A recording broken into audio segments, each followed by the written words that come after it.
मतलब वो फिक्स पैसे, फिक्स डिपॉजिट है या फिर LIC वगैरह का, या किसी भी तरह से जो बैंक से वो सूद खाते हैं जो इंटरेस्ट की सूरत में मिलती है, उसकी क्या सूरत है? चलिए, बैंकिंग के ताल्लुक से अभी हमारे एक भाई ने सवाल किया, मैं आपको अब खुलासा करके बता देता हूँ।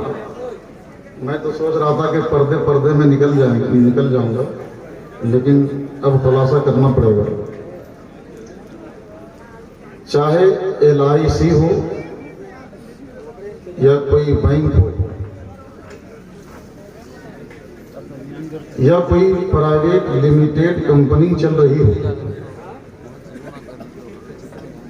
उसके चलाने वाले सभी गैर मुस्लिम हो या बसूरत दिगर, उसकी बात दो गैर मुस्लिमों के कब्जे में हो या वो मुल्क जहां पर हरबी हुकूमत हो, गैर इस्लामी हुकूमत हो। आप लोग सुन रहे हैं कि नहीं? और से सुनिए, और से सुनिए। आला हजरत अलैहि रहमतुल्लाह व रिजवान ने मुकम्मल तौर पर इसके ताल्लुक से एक रिसाला लिखा है। चूंकि यहाँ पर हिंदुस्तान में इस्लामी हुकूमत नहीं है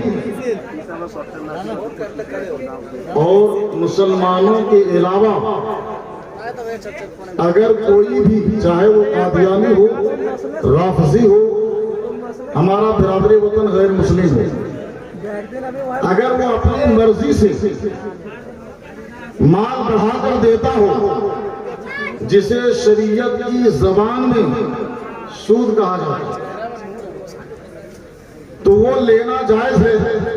और चूंकि हमारी हुकूमत हरबी है यानी गैर इस्लामी है, इसलिए बैंक से जो इजाफी रकम, बढ़ती रकम दी जाती है वो हमारे लिए जायज है। लेकिन हुजूर मुफ्ती आजम हिंद अलैहि रहमत व रिजवान के फतवे के मुताबिक उससे बचना बेहतर है। समझ गए? हुजूर मुफ्ती आजम हिंद अलैहि रहमत के फतवे के मुताबिक उससे बचना बेहतर है।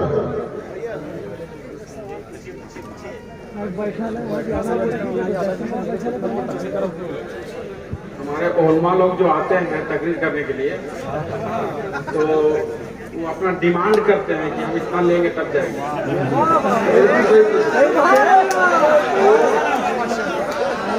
लेना नहीं चाहिए। और निकाह जो होता है, जैसे आप अभी बयान करने का, निकाह जो होना चाहिए बहुत आसान तरीके से होना चाहिए, तो वो भी डिमांड करते हैं कि 5,000 रुपये हम लेंगे या 7,000 रुपये लेंगे तो निकाह पढ़ाएंगे। तो उसमें भी कोई सुभान अल्लाह, सुभान अल्लाह। आप लोग सुन लिए ना कि निकाह पढ़ाने की जो उजरत ली जाती है अइम्मा हजरात, उस पैसे के बारे में क्या हुक्म है, मुफ्ती साहब बताएं। दूसरा ये मामला यह कि जो आलिम या जो शायर या जो खतीब डिमांड करते हैं कि मैं आपके यहाँ पहुँचूंगा इतना 1000 ले करके, तो ऐसा डिमांड करना और डिमांड करने के बाद उनको देना और फिर वो जो लेते हैं, ये जायज़ है या ना जायज़? यही ना है मुफ्ती साहब? इसका जवाब।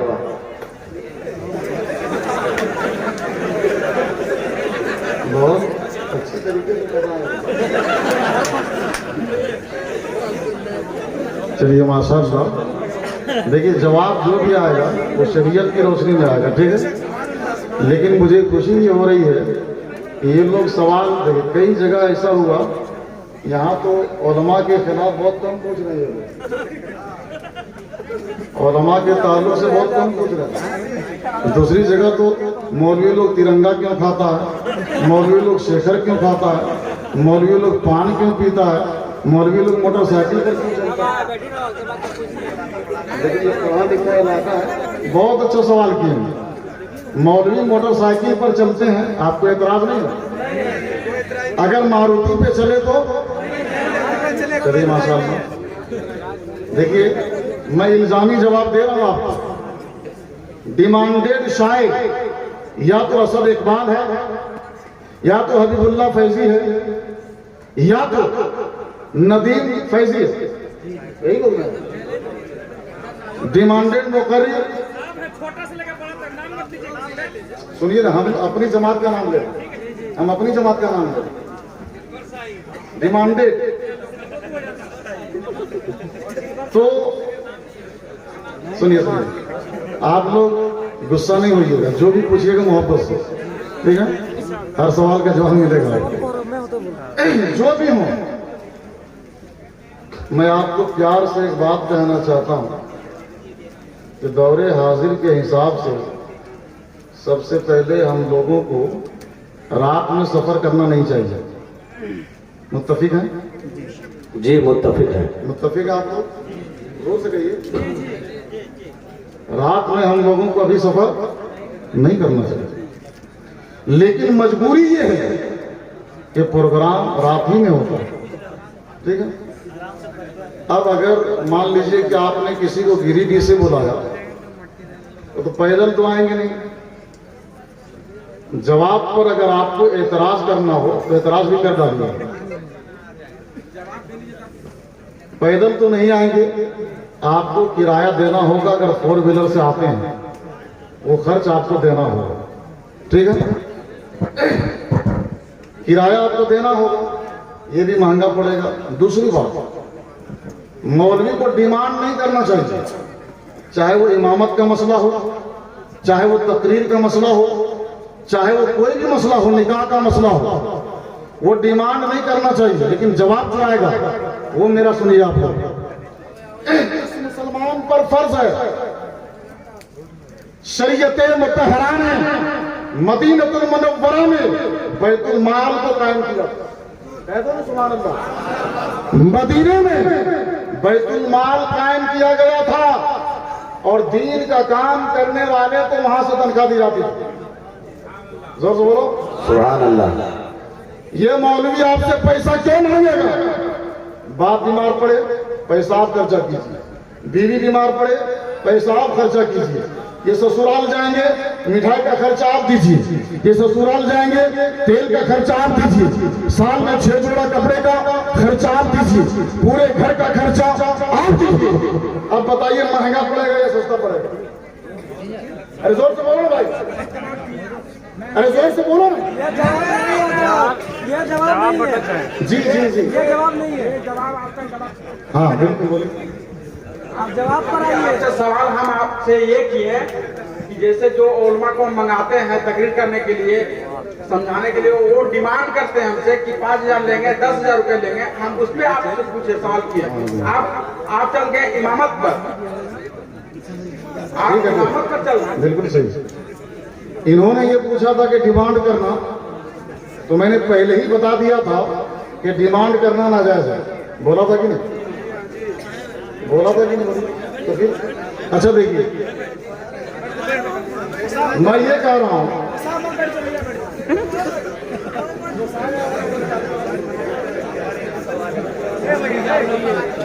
और एक सवाल ये आया था,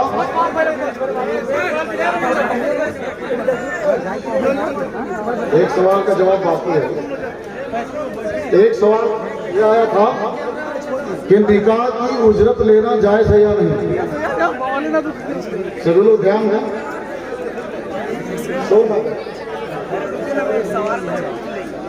आप लोग चुप रहिए, जितना एतराज करने की दिक्कत नहीं। एक मिनट मुफ्ती साहब, एक मिनट। मैं स्टेज से अपने बिरादरी भाई से गुजारिश करूंगा कि थोड़ी देर इत्मीनान रहें। जलसा इसी को कहते हैं कि जो आवाम की तबीयत के मुताबिक उसके मसले का जवाब मिल जाए, जवाब मिल जाए।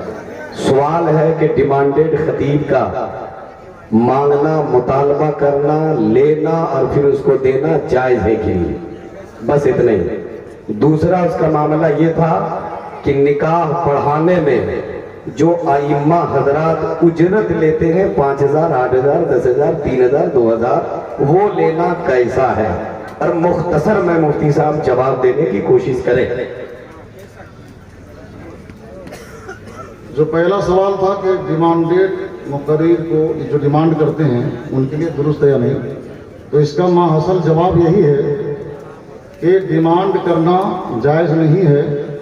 डिमांड करके पैसा लेना ये दुरुस्त नहीं है, लिहाजा इन चीज़ों से बचा जाए और आवाम को भी चाहिए कि जो डिमांड करें उसको मुअत्तल कर दें, उसको साइड कर दें। दूसरा जवाब ये है, कुछ कह रहे हैं क्या? निकाह की उजरत लेना जायज़ है या नहीं, इसका जवाब गौर से आप लोग सुने।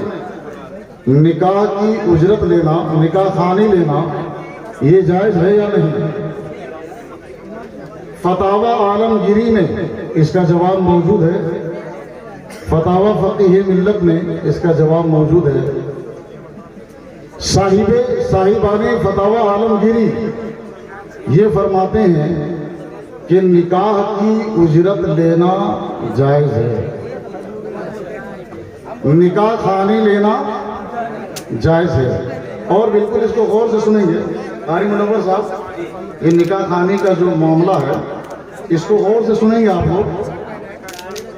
फतावा आलमगीरी में निकाह खानी के उजरत के ताल्लुक से ये बयान किया गया, आप लोग गौर से सुनेंगे, कि अगर कुंवारी का निकाह पढ़ा रहे हों, किसका? कुंवारी लड़की का निकाह अगर आप पढ़ा रहे हैं तो उसकी उजरत है 1 दिनार। कितना? जोर से बोलिए। दीनारन, 1 दिनार। और आगे फरमाते हैं कि लड़की अगर सय्यबा हो, यानी दुआई हो या बेवा हो, दोनों सूरत में अगर निकाह सामी दूसरा निकाह करवा रहा है तो साहिबे फतावा आलमगीरी फरमाते हैं निस्फ दिनार, यानी आधा दिनार। कितना? आधा दिनार को मैं वाजे कर रहा हूं, 1 दिनार और आधा दिनार को मैं वाजे कर रहा हूं। आज के वजन के एतबार से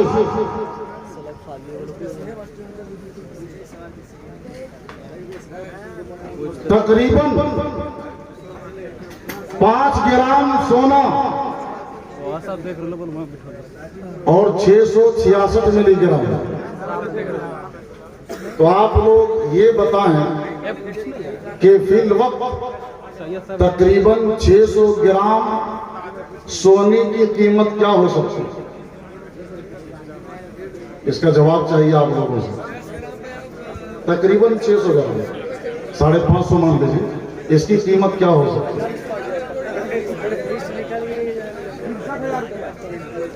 63 नहीं होगा, 5 ना उतना नहीं जाए, 5.5 ग्राम के।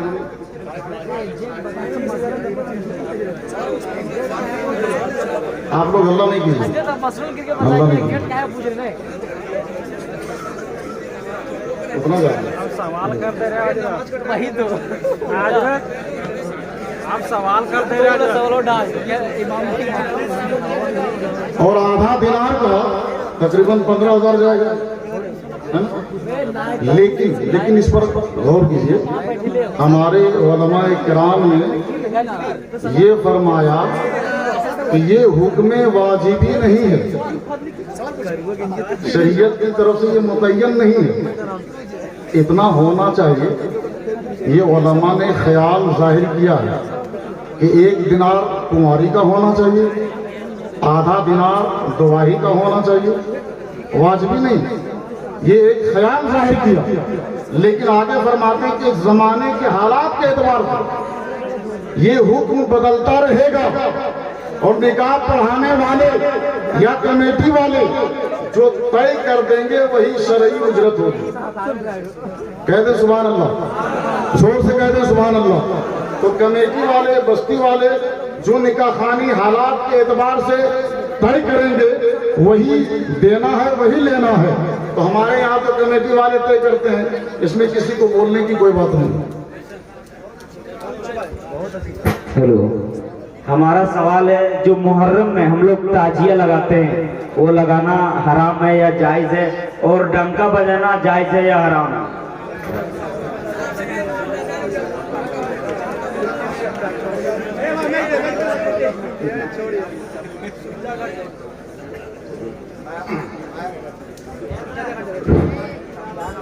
हेलो, मैं आप हजरात से गुजारिश करूंगा कि कुछ ऐसे मसले होते हैं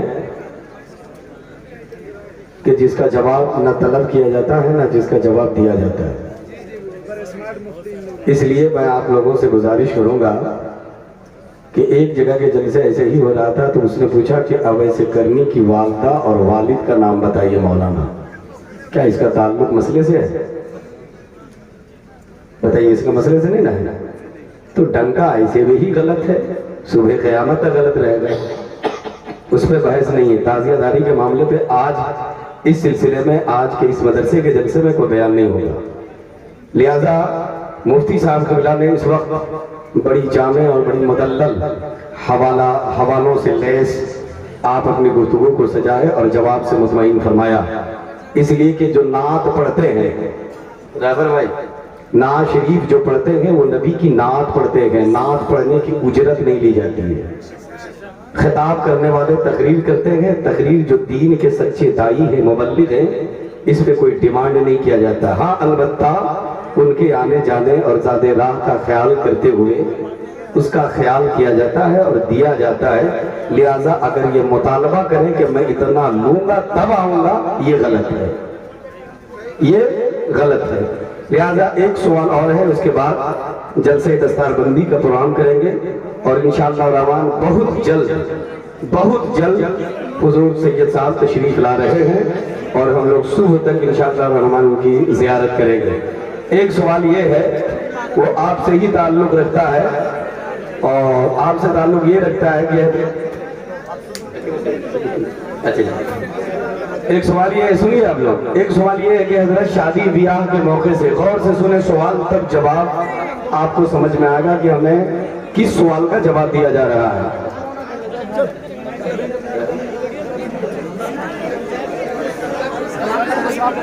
आप लोग हम दे रहे हैं, आप लोग अभी लोग को दे रहे हैं, खाली एक से मुफ्ती साहब क़िबला सिर्फ एक सवाल सरसरी तौर पे हाँ या ना 2 लाइन में हमको जवाब दे दें। जवाब ये है कि कमेटी हजरात जितने भी इलाके में गांव है, ये हमारा सवाल नहीं, हमारे तंजीम का सवाल है।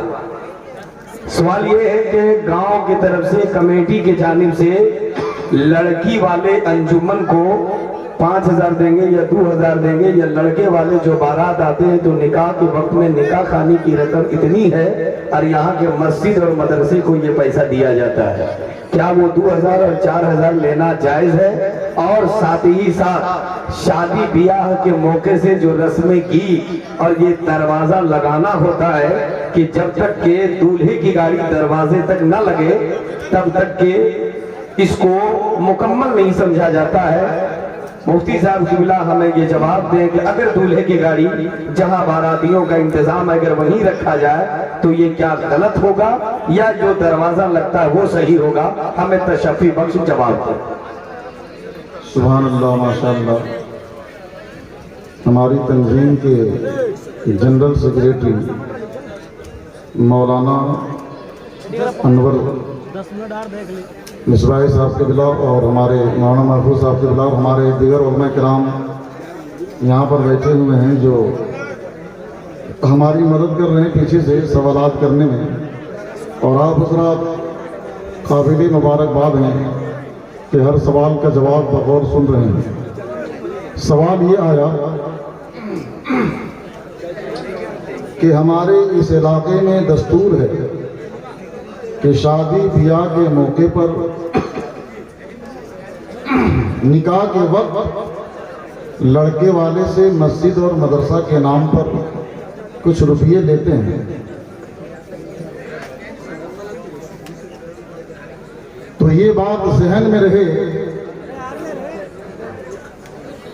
कि दीन के काम के लिए ना चंदा लेना गलत है ना चंदा देना गलत है। पहले ये समझ लेना जरूरी है कि चंदा लेना भी दुरुस्त है और चंदा देना भी दुरुस्त है। अगर इंतजामिया कमेटी चाहे जिस बस्ती की हो, ये लेने देने का मामला अगर खुद तय करती है तो वो इसका अहल नहीं है। मान लीजिए कि राज दरबार की कमेटी है और कमेटी में 2-4 लोग हैं, सिर्फ ये लोग तय कर लें कि इतना पैसा यहां लेना है, इतना यहां लेना है, इतना यहां लेना है, तो ये तरीका दुरुस्त नहीं है।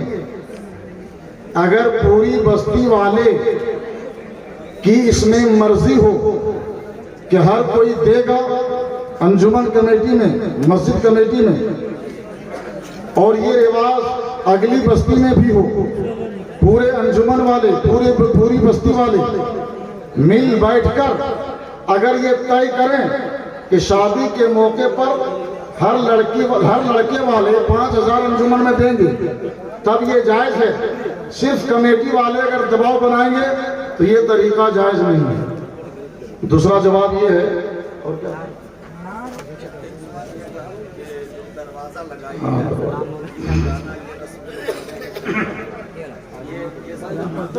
जी, ये तो हमारी कमनसीबी है कि हमारे इलाके में ये दस्तूर है दरवाज़ा लगाने का। होना तो ये चाहिए था कि जब बारात आती है तो डायरेक्ट दूल्हे को पिंडाल में ले जाते, जहां बैठाने की जगह है वहां बैठाते, मर्द हजरात उसका इस्तेकबाल करते। लेकिन हमारे इलाके में जो दरवाज़ा लगाने का रस्म है, ये वहाँ औरतें होती हैं और जो ये तरीका अपनाती हैं, ये बिल्कुल नाजायज़ व हराम है। मुसलमानों को चाहिए कि इससे परहेज़ करें और अपने यहाँ शादियों में इस तरीके को ख़त्म करके अपने आप को सवाबे दारैन का हिस्सेदार बनाएं, और जो हमारी तंजीम इस पर काम कर रही है इसकी मदद करें और बराबर का सवाब में हकदार बने। तमाम मुसलमान यहाँ सुन रहे हैं, जो दरवाज़ा लगाई का रस्म है इंद शरा, शरीयत के नज़दीक ये नाजायज़ व हराम है, इससे परहेज़ करें।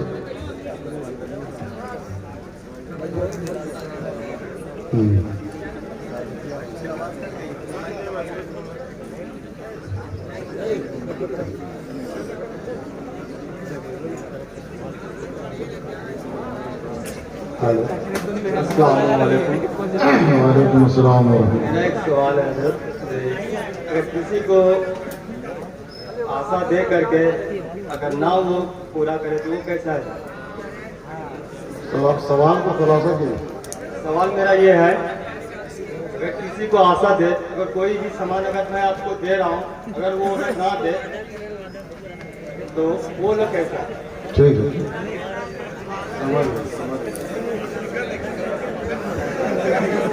चलिए माशाअल्लाह। अभी ये एक सवाल आया कि अगर किसी ने किसी चीज के देने का आसरा दिलाया और उसने नहीं दिया तो शरीयत के नजदीक वो आदमी मुजरिम है या नहीं? तो इसका जवाब ये है कि अगर किसी ने किसी चीज के देने का वादा किया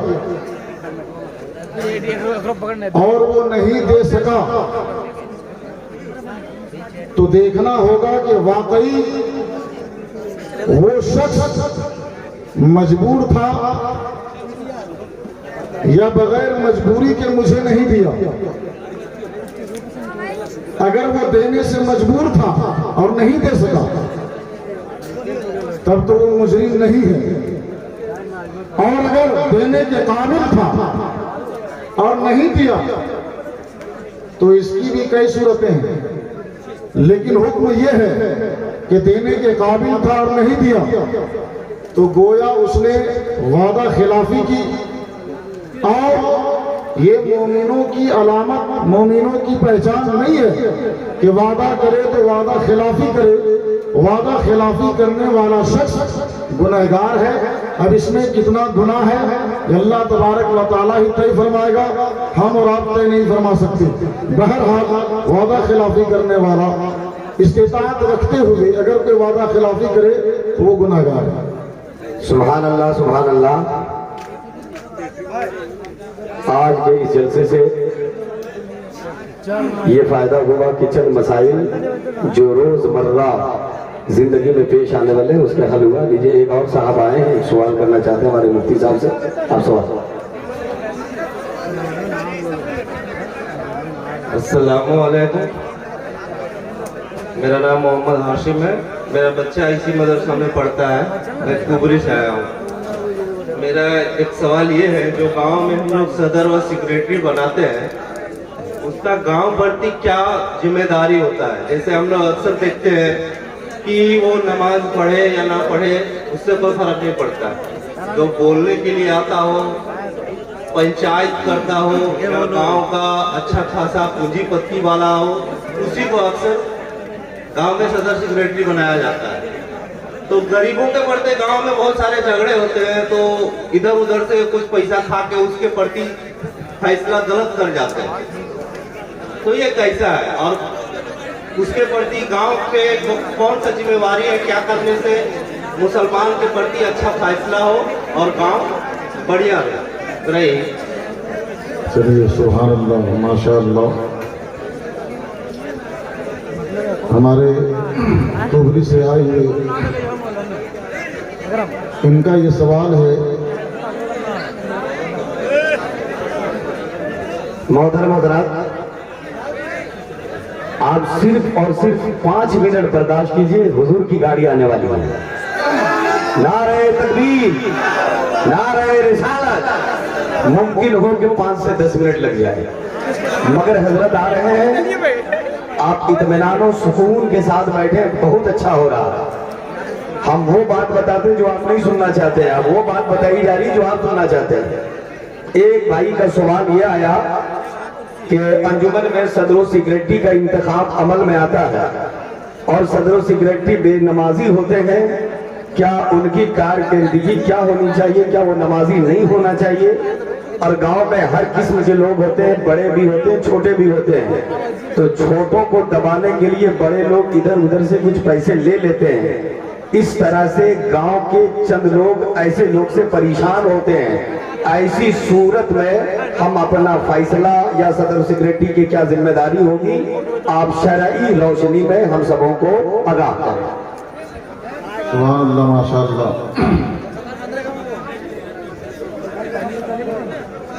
पहला सवाल ये है कि गांव के सदर व सेक्रेटरी, हम मुसलमानों को चाहिए कि गांव का सदर या सेक्रेटरी ऐसे आदमी को चुने जो पाबंदे नमाज हो, पाबंदे शरीयत हो।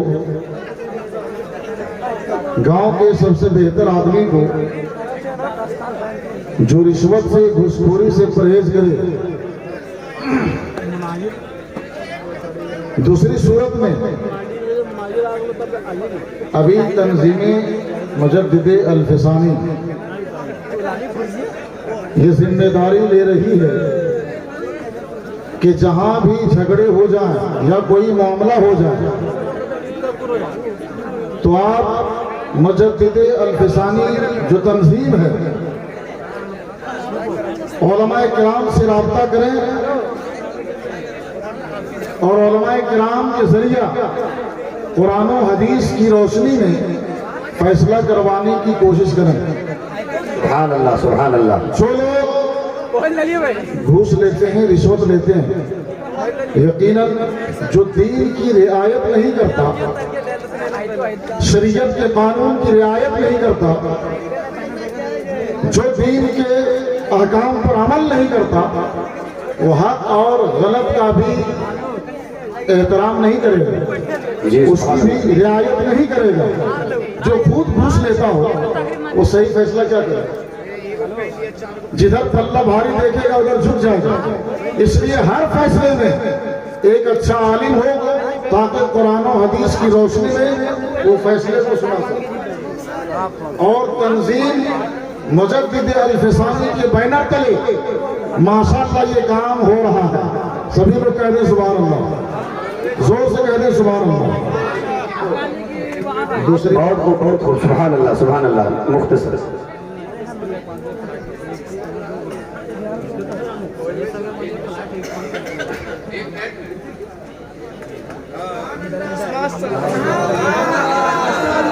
ये जो मसला भी आया आपके सामने कि गांव के सदरों सेक्रेटरी, ये बहुत अहम सवाल है, समझ गए। इस्लाम ने सबसे पहले जमहूरियत दिया है, और हिंदुस्तान की जमहूरियत क्या है? जमहूरियत एक तर्ज हुकूमत है कि इसमें बंदों को गिना करते हैं, तौला नहीं करते। अभी हम सुन रहे थे क्वेश्चन कि उन्होंने कहा कि बड़े लोगों को हम बना देते हैं सदर और सेक्रेटरी। सदर और सेक्रेटरी का काम सिर्फ मस्जिद बनाना और इमाम को दाखिल करना और इमाम को खारिज करना नहीं है। सदर और सेक्रेटरी का काम है गांव की हिफाजत करना। अगर वो गांव की हिफाजत के लायक नहीं है तो सदर और सेक्रेटरी से उसे बर्खास्त किया गया। हजरत उमर फारूक रजी अल्लाह ताला अन्हु खलीफा दोम है ना, और जब तीसरे खलीफा की बारी आई तो 6 सहाबा इकराम को नामजद किए। हजरत उमर फारूक गौर से सुनिएगा, कोई हल्ला नहीं कीजिएगा। 6 शख्स को नामजद किए, बड़े बड़े मुअम्मर सहाबी, जिसमें हजरत उस्मान गनी, हजरत अली, हजरत अब्दुल रहमान बिन औफ, हजरत तलहा, हजरत जुबैर, ये 6 शख्स को नामजद किए कि मेरे बाद, हंसिएगा नहीं, मेरे बाद इस 6 में से एक को खलीफा चुन लीजिएगा। मैं इस्लाम की जमहूरियत बता रहा हूं, और हिंदुस्तान की जमहूरियत या पूरे वर्ल्ड की जमहूरियत, जमहूरियत इस्लाम ने दिया है। एक मजलिस शूरा कायम किया गया, वो 6 शख्स को, और हजरत उमर के बेटे हजरत अब्दुल्ला इब्ने उमर, उनको कह दिए कि तुम दरवाजे पर तलवार लेकर के खड़ा रहना, अगर 7वां शख्स इन हो तो उसकी गर्दन उड़ा दे।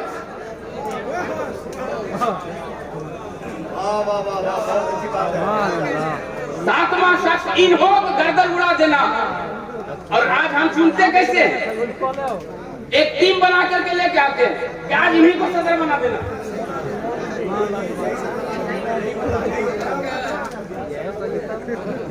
इसी को सदर बना देना है, इसी को सेक्रेटरी बना देना है, चाहे वो लिखना जानता हो या ना हो, चाहे वो पढ़ना जानता हो कि ना जानता हो, और 10 आदमी उसकी वाहवाही करते रहेंगे तो फैसला उसके हक में चला जाता है। 6ठा शख्स इन नहीं हो, 7वां शख्स इन नहीं हो। 3 दिनों तक चुनाव होता रहा पूरे वर्ल्ड के खलीफा का,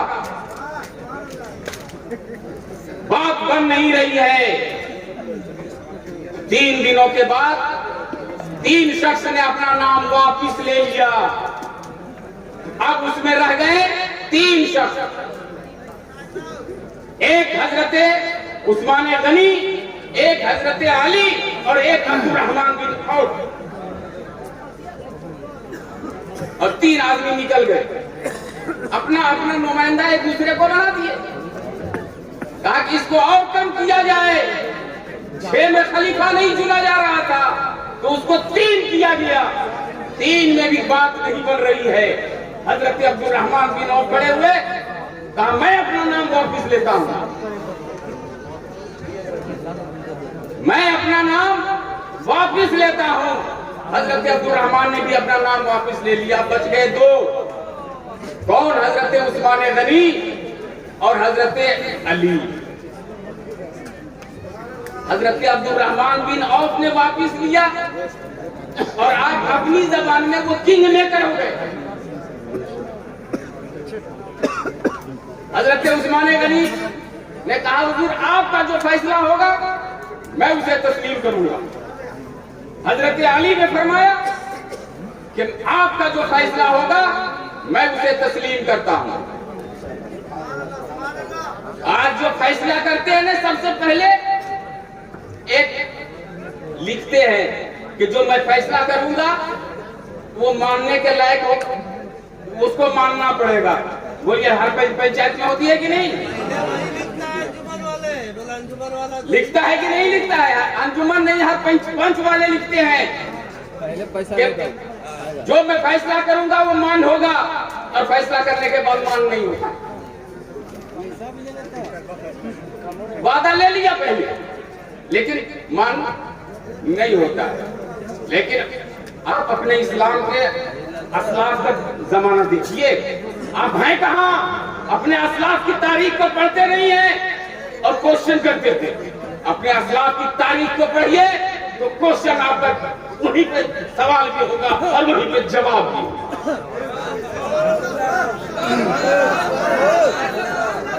इसलिए आपसे मैं ये एक क्वेश्चन कर दूं। आपने बहुत सारे क्वेश्चन किया, मैं आपको से एक क्वेश्चन करता हूं, आप जलसा सुनने के लिए क्यों आए?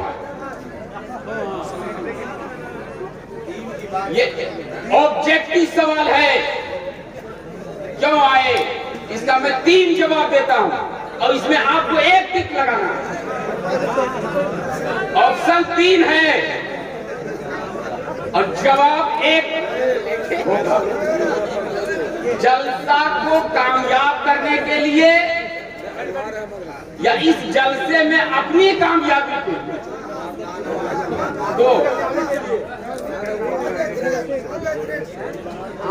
या दोनों?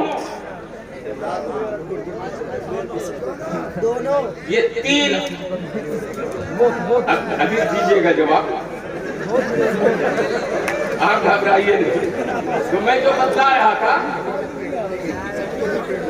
कि हजरत उस्मान गनी वो अलग ले गए हजरत अब्दुल रहमान बिन औफ, और हजरत उस्मान गनी से फरमाते हैं कि हुजूर मैं हजरत अली को खलीफा चुनता हूँ, क्या आपको तकलीफ है? कहा मैंने पहले ही हिकम बना दिया है आपको, आपका फैसला जो होगा वो मान होगा। हजरत अली को अलग ले गए और कहा हुजूर मैं हजरत उस्मान गनी को खलीफा चुनता हूँ, आपको क्या तकलीफ है?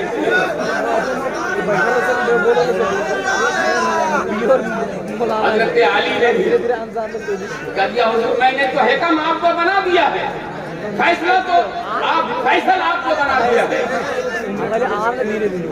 आकर के ऐलान कर दिए कि मैं हजरत उस्मान गनी को खलीफा नामजद करता हूँ। हजरत अली ने बैअत कर दिया और खलीफा हजरत उस्मान गनी हो गए। तो हमारा इस्लाम का तरीका यह है कि जिसको चुना जाए, जिसको इंतखाब किया जाए, वो उस काबिल है कि नहीं है। अगर उस काबिल है तो उसको चुन लिया जाए, ये इस्लाम का तरीका है। जी जी माशाअल्लाह। तो आज ये 3 ऑप्शन मैंने दिया था और इसका सबसे सही जवाब ये है कि आज हम दोनों को कि हम अपनी कामयाबी के लिए जलसे में आए हैं और आपकी कामयाबी इसी में है कि हम आपका जलसा इसी वक्त कामयाब समझेंगे कि जब ये शादी और ब्याहों में आप अपने घरों में ढोल बाजा ताशा नाच गाना को बंद कीजिए। अब हजरत आ रहे हैं, ये मुख्तसर सी बात भी मैंने आपको बता दिया है।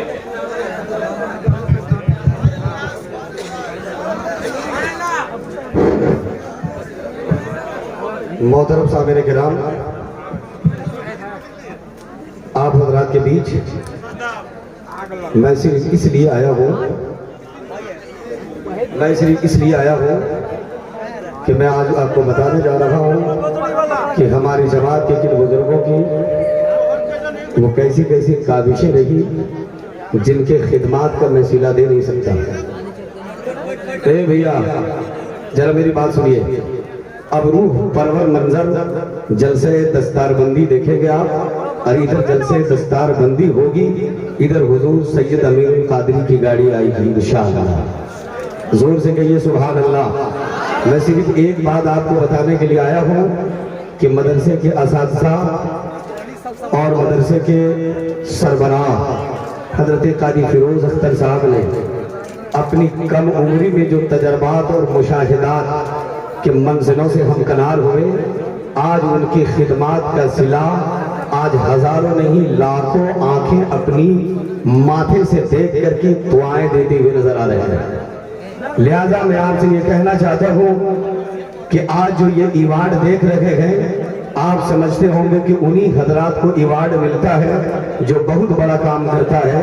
आज मैं आपको बता दूं कि इस वक्त मुझसे पहले जो हजरत अल्लामा अनवार मिसबाही साहब जो हाई स्कूल के मास्टर हैं, उनकी खिदमात का मैं सिला क्या दे सकता हूँ, मगर इदारे ने एक खूबसूरत इवार्ड से नवाज करके उनकी हौसला अफजाई फरमा रखे गए, जिस इवार्ड का नाम है हाफिज मिल्लत इवार्ड। कह दीजिए सुभान अल्लाह, जोर से कहिए सुभान अल्लाह। हाफिज मिल्लत इवार्ड क्या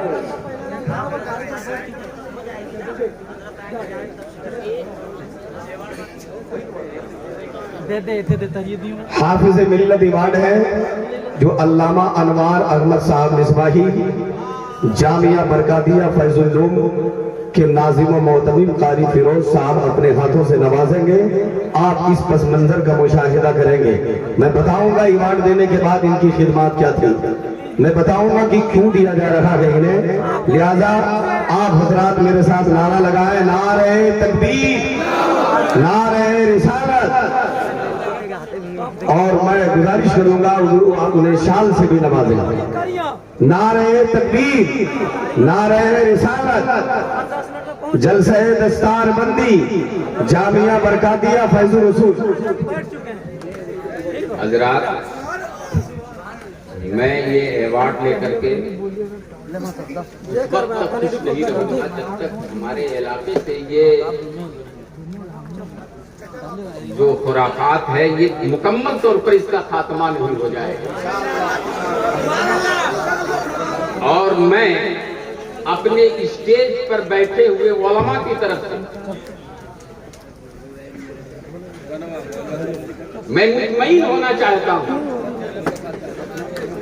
कि आप उस निकाह में शामिल ना हो जिसमें बाजा और गाजा हो, जिसमें शरीयत के खिलाफ काम हो। कम से कम आपको बचे, आप इमाम हैं, आप बचे।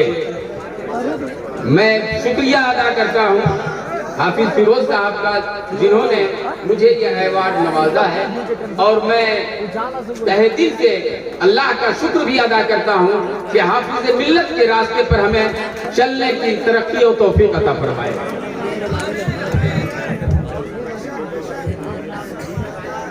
सुभान अल्लाह, सुभान अल्लाह। मैं हजरत अल्लामा अनवार साहब क़िबला को मैं मुतमईन कराना चाहता हूँ।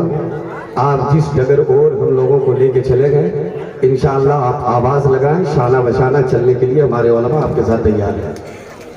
लिहाजा इंशाअल्लाह रहमान हमारे मुआशरे की जो खराबियाँ है दूर करने की जो आपने कसम ठानी है, तो हम लोग भी आपके साथ चलने के लिए कसम ठान रखी है। लिहाजा अब मैं दूसरा उस नाम का मैं ऐलान करने जा रहा हूँ जो हमारी जमात की आंख कान नाक है, जिन्हें दुनिया मुफ्ती निजामुद्दीन के नाम से जानती है। मैं हुजूर मुफ्ती निजामुद्दीन साहब क़िबला से मुअद्दबाना गुजारिश करूंगा कि रईसुल कलम इवार्ड हजरत कारी फिरोज साहब और गुलाम रसूल रहबर साहब से मैं गुजारिश करूंगा कि आप शान से उनकी हौसला अफजाई करें और कारी फिरोज साहब मुफ्ती निजामुद्दीन साहब को इवार्ड से नवाजने की कोशिश करें।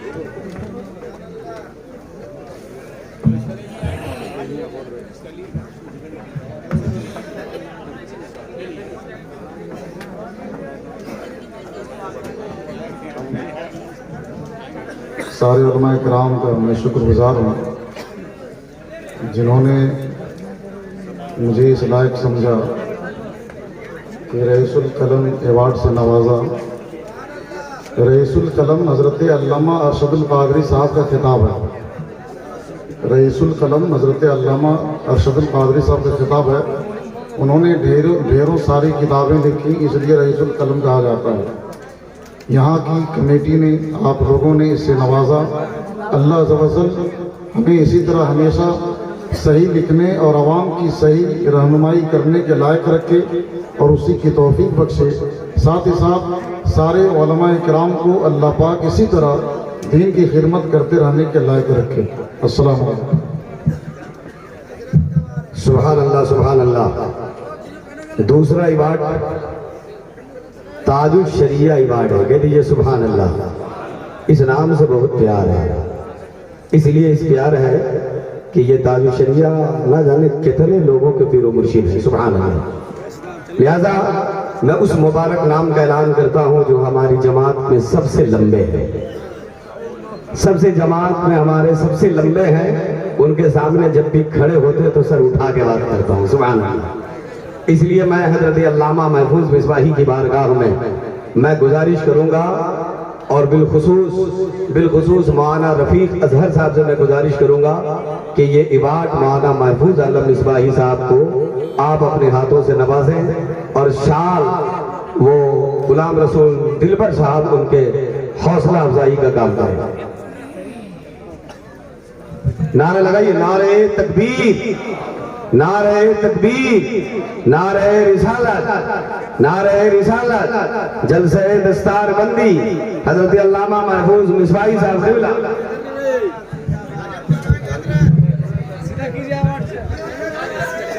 मैं शुक्रिया अदा करता हूँ इदारे के तमाम अरकान का और आप तमामी हजरात का।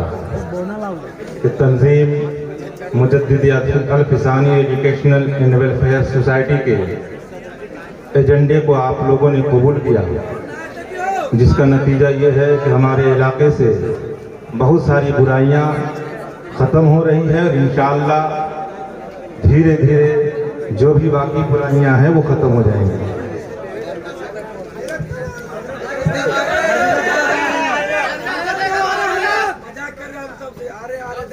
एक घंटा पहले गाड़ी पर चढ़े थे। मजाक नहीं कर रहा हूँ, इंशाअल्लाह रहमान कोई मजाक नहीं कर रहा हूँ। ये भी काम है, बस 2-3 मिनट बर्दाश्त कीजिए। रूह परवर मंजर दस्तार बंदी देखिए। इंशाअल्लाह जितना आप परेशान है उससे कहीं ज्यादा हम लोग परेशान हैं, आपसे ज्यादा हम परेशान हैं। अब मैं ज़ुबैर मिल्लत एवार्ड हज़रत मौलाना मुफ्ती गुलाम सरवर अवैसी को पेश किया जाता है। उनकी गैर मौजूदगी में ये अवार्ड खतीबुल हिंद हज़रत मौलाना कारी मनोवर हुसैन सकाफ़ी को दिया जाता है। मैं सरबराह आला से गुजारिश करूँगा कि आप अपने दस्ते मुबारक से नवाजें।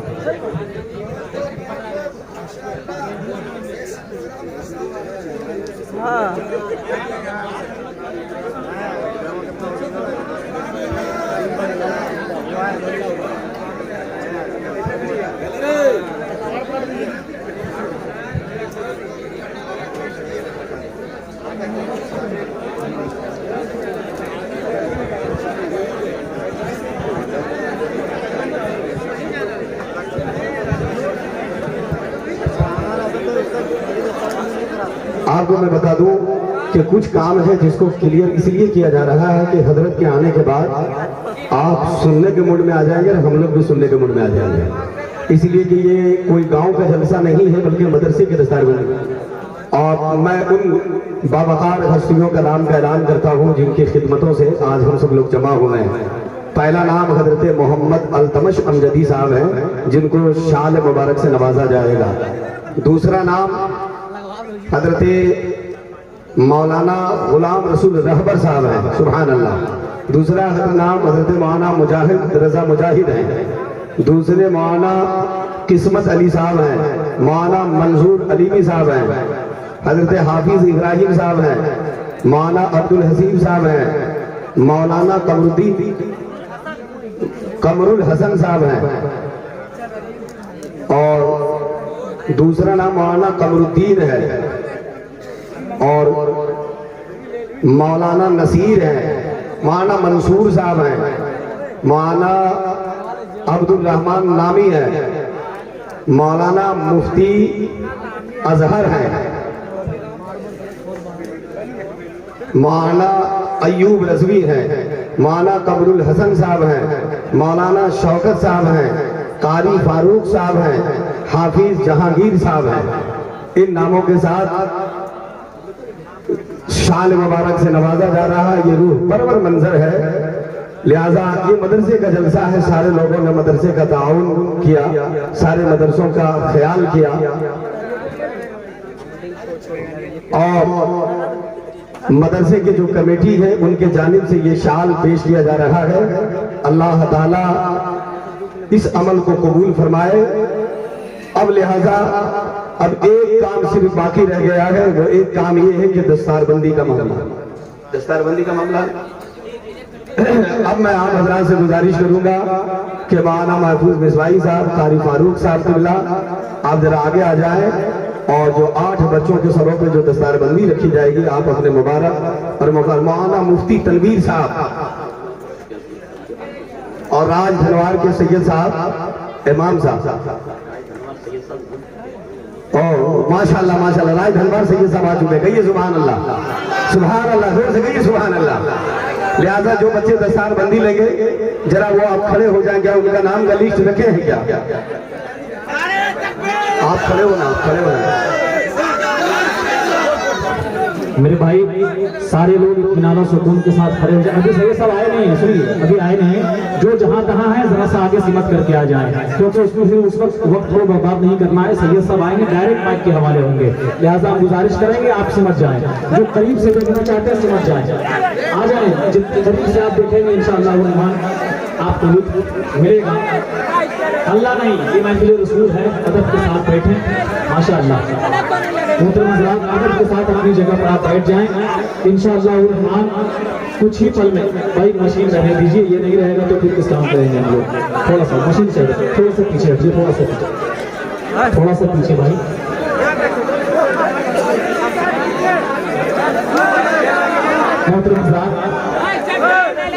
सुनिए, हेलो, एक बार नारा लगाए, नारे तकबीर।